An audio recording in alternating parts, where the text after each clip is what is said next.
આપણે ખરેખર વિચાર કરીએ, શાસ્ત્રી મહારાજ આપણે ન મળ્યા હોત તો આપણે શું કરતા હોત, એ પ્રશ્ન છે. શાસ્ત્રી મહારાજને લીધે યોગી આપા, પ્રમુખ સાંઈ મહારાજ, આ બધા આપણને મળ્યા. અને જન્મો જન્મની ભૂખ, આ આત્મા ભટકે છે, એને કંઈ ચેન પડતું નથી. જ્યાં સુધી દેહ ભાવ છે ત્યાં સુધી એમાંથી છુટકારો થાય નહીં.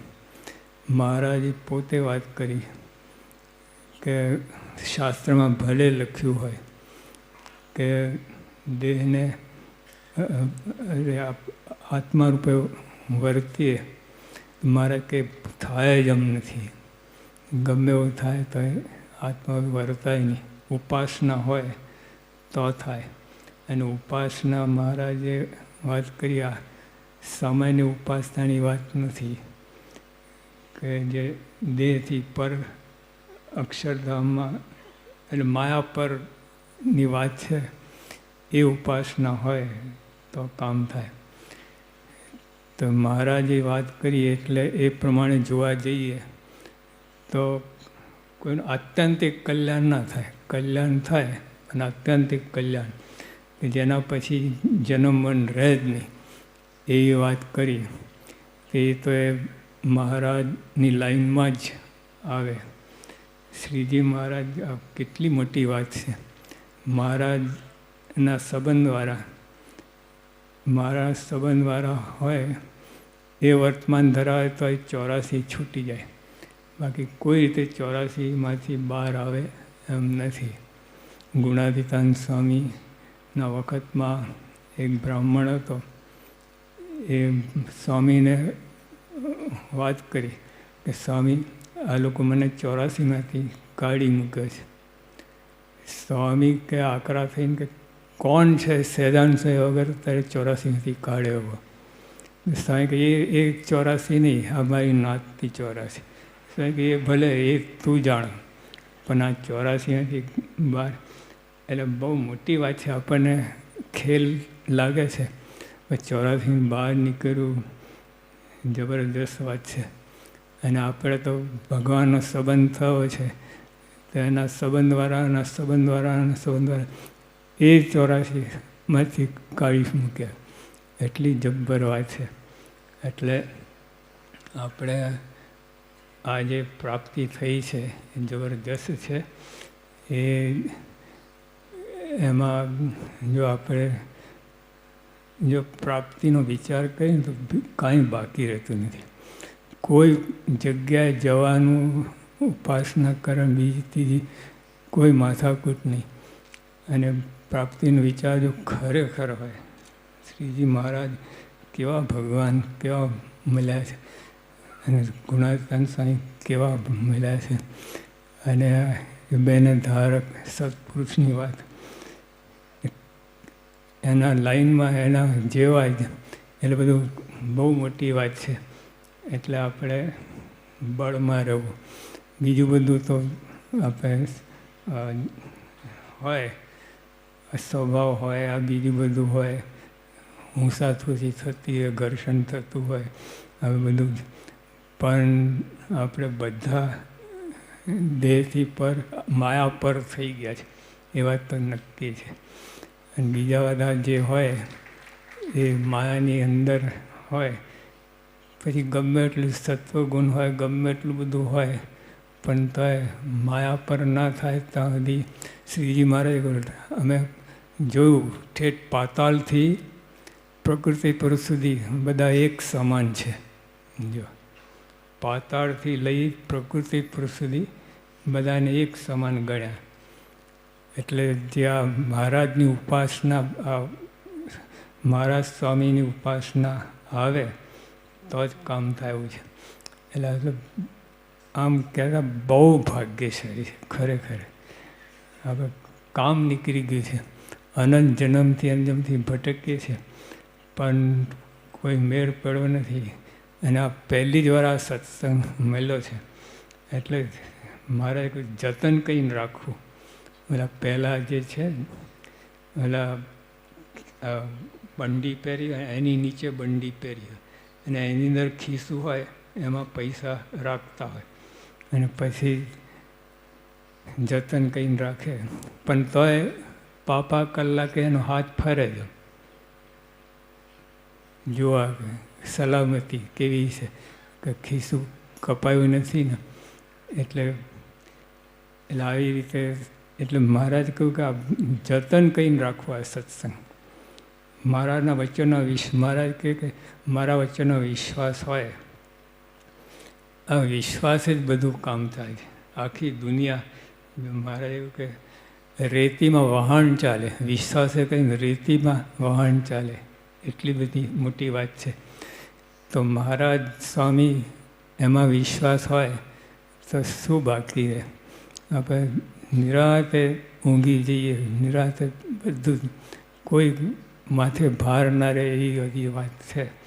એટલે આપણે મહારાજ સ્વામી એટલા પરના પર પુરુષ છે, મળ્યા છે, એની ઉપાસના આપણે છે. અને નિશ્ચિંત રહેજો. મારે કહ્યું તો ખરેખર તમારું કામ થઈ ગયું છે. મેં ગમે એટલે હશે તો 2-4 જન્મે આમ ટીપા છું, પણ તોય આ લોકમાં સત્પુરુષના યોગમાં છે. મારા કે સત્પુરુષ અક્ષરધામનું મધ્ય છે, એટલે એમાં એનો યોગ એટલે અક્ષરધામમાં જ છે.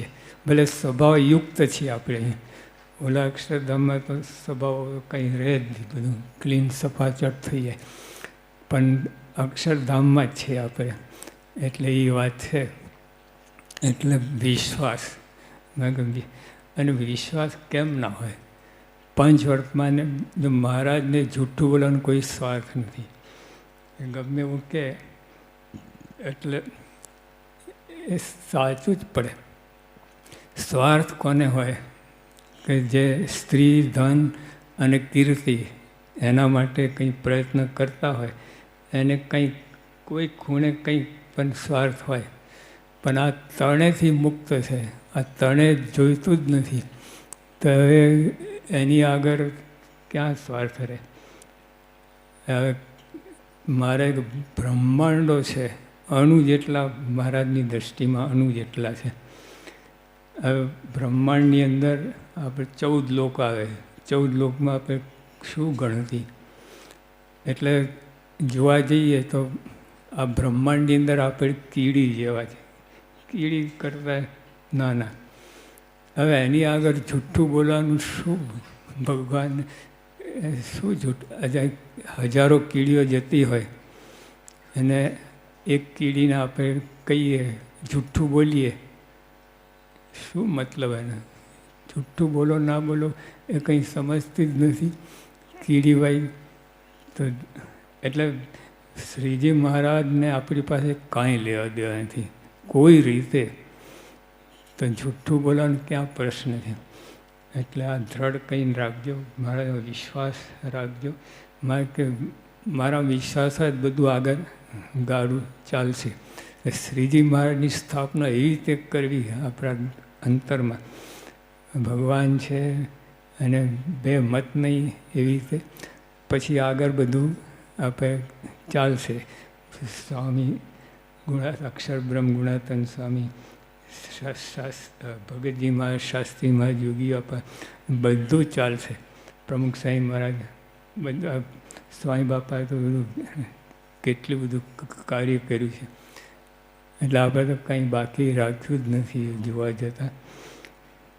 પણ એક મોટું કાર્ય જે છે એ મહારાજના વખતથી ચાલે. ભગવાન ભજવા એ સૌથી મોટી વાત છે. અને ભગવાન ભજવામાં સ્વભાવ આડા આવે છે. બીજું બધું સેવા કરીએ, ભક્તિ કરીએ, જ્ઞાન કરીએ, બધું કરીએ, પણ સ્વભાવ એવા છે ને એ આપણને એકદમ પછાડે, એકદમ 1000 ફૂટની હાઈટ ઉપર નીચે તરિયામાં લઈ દે. અને સ્વભાવથી આપણે અંતરદૃષ્ટિ કહીને સ્વભાવને ઝાપટ મારતા રહી, અને સ્વભાવને વશ કરવા એ એટલું જ રહે છે. બીજું બધું ગોઠવાઈ ગયું છે, બધું સારું છે, બધું ચાલે છે. મહારાજ ને સ્વામી ને ગુરુ પરંપરા એ તો આમ ચપટીમાં બ્રહ્માંડ ઊભું કરે. મંદિર ઊભું કરવાનું શું વાત છે? પણ આપણને જે સેવા આપી છે એ આપણા સ્વભાવ માટે એમાંથી ઘર્ષણ કરીને સ્વભાવ નીકળે એના માટે એ સેવા આપણને આપી છે. આપણે કોઈ લાયકાત નથી સેવા માટે, પણ એમણે સેવા આપી છે. અને સેવા આપી છે એનું કારણ આ જ છે, એને બ્રહ્માંડો રચી શકે એમને કોઈ જરૂર જ નથી કાંઈ જ. પણ આપણને જે આ સેવા આપી છે, જે કંઈ સેવા આપી, યત્કિંચિત સેવા આપી છે, એનું કારણ આ જ છે કે આપણા સ્વભાવથી નિવૃત્તિ પામીએ અને શુદ્ધ થઈને અને બ્રહ્મરૂપ થઈને અને ભગવાનની ઉપાસના કરવાની એ જ વાત છે. એટલે એના માટે આ બધા પ્રયત્ન કરીએ છીએ. મહારાજ સ્વામી એ જો શ્રીજી મહારાજની વાત છે. મહારાજે કહ્યું દરેક પ્રકરણ ભક્તોને તમને દરેક પ્રકરણના અંતમાં આવે છે શ્રીમદ એકાંતિક ધર્મ પ્રવર્તક. એમને બીજું કાંઈ નથી. ગુણાત્યાન સ્વામી કહ્યું કે મેં 40 એકાંતિક પકવ્યા છે. બીજી બધી કોઈ વાતમાં ગૌરવ ધરાવતા નથી, પણ એકાંતિક ભક્ત પકવ્યા એટલે એના માટે એમને ગૌરવ છે. અને સ્વામી કહ્યું કે મેં 200 જણને બ્રહ્મ વિદ્યા ભણાવી છે, તે કંઈક બીજા 200 ને ભણાવશે. એટલે કાર્ય તો ચાલુ જ રહેવાનું છે. આપણે લાભ લઈએ કે ના લઈએ તમારી મરજી, પણ આ કાર્ય શાસ્ત્રીમાનું કાર્ય ચાલુ જ રહેવાનું છે, ચાલુ રહેશે. એટલે એમાં આપણે સામેલ થઈ જઈએ, ભરી જઈએ અને આપણું કામ કાઢી નાખીએ એ જ પ્રાર્થના.